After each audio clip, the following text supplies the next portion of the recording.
Welcome back to Let's Make a Game, a channel about making computer role-playing games using the free program Twine and the Sugarcube format for Twine.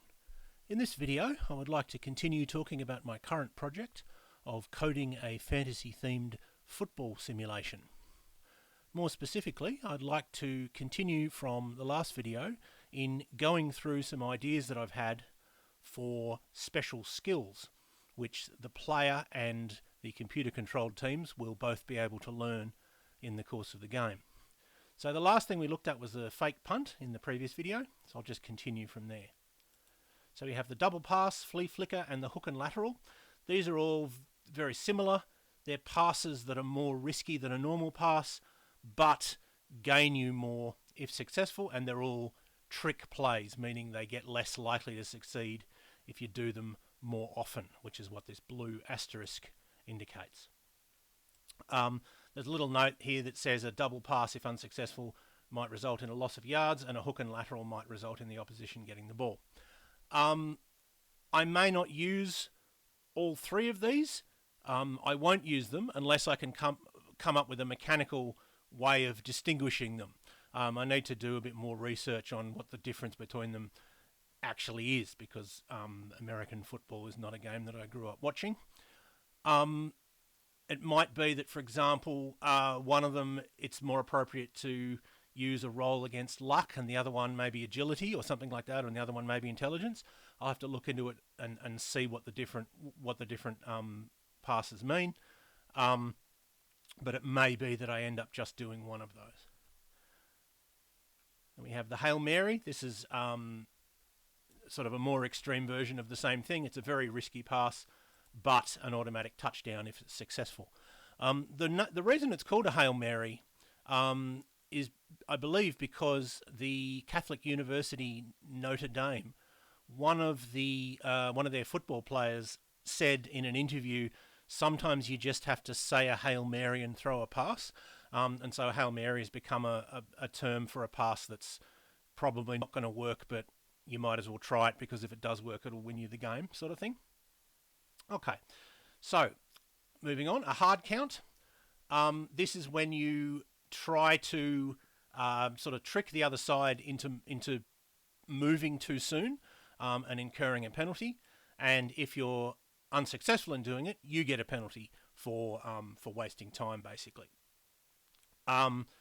And I've made a note here that it does consume time, but doesn't count as one of the 4 downs, because it's not a thing that you do sort of once the play starts. You're trying to get the other team to sort of start play early and provoke a penalty.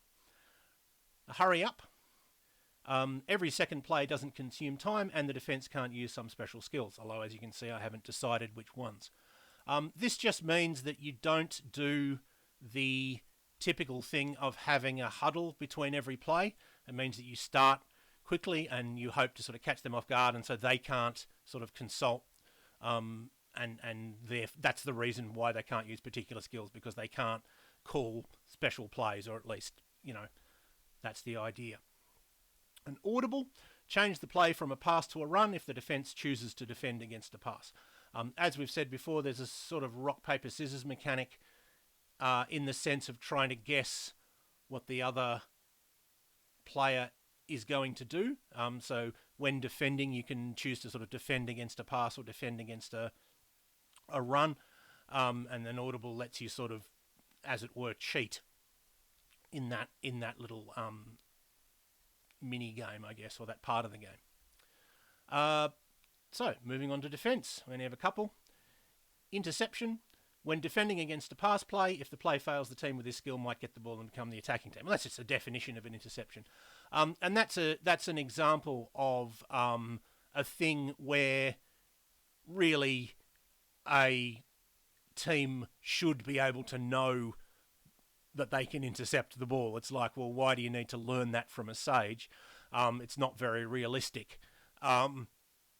It's just that it's sort of more fun to, or I hope that it will be more fun to start with a very basic team that can't do anything and then gain these skills over the course of the game.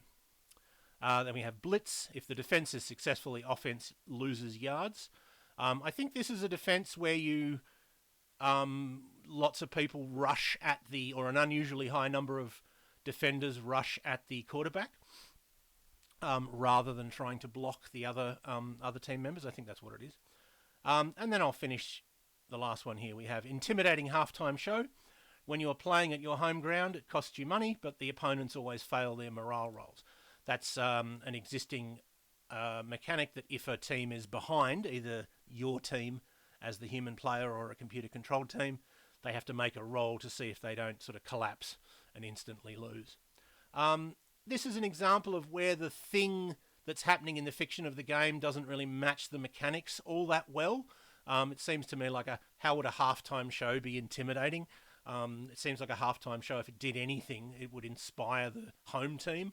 But I like this idea, and this was the best thing I could come up with it. So it's an example of getting it done. Get it done now, and you can make it good later, I guess.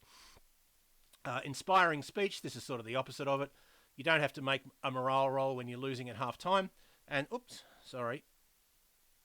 And I've just made a note there that these two skills, when they're both relevant, cancel each other out.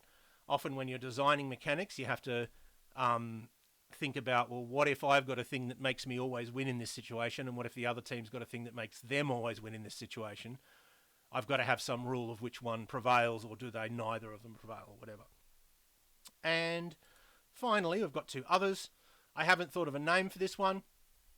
You can sneak small players on the field behind big players. More likely to succeed the bigger and smaller the players are, measured by bulk. Meaning the bigger the big players are and the smaller the small players are. Now, obviously, that's not a very realistic thing. That's like more a thing that would happen in a cartoon, but that's fine. This is a heightened fantasy world where impossible things happen, and I think a certain amount of cartoon goofiness is quite fine.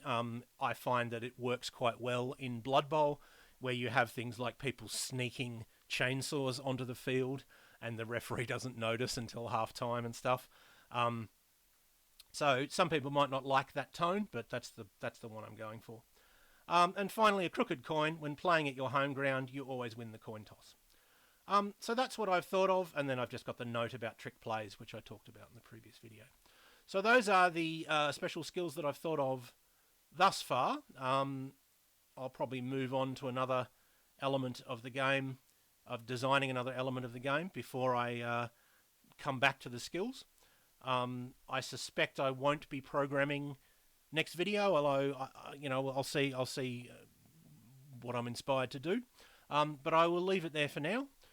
I hope that was useful or interesting to at least some of you, and I hope you will tune in next time.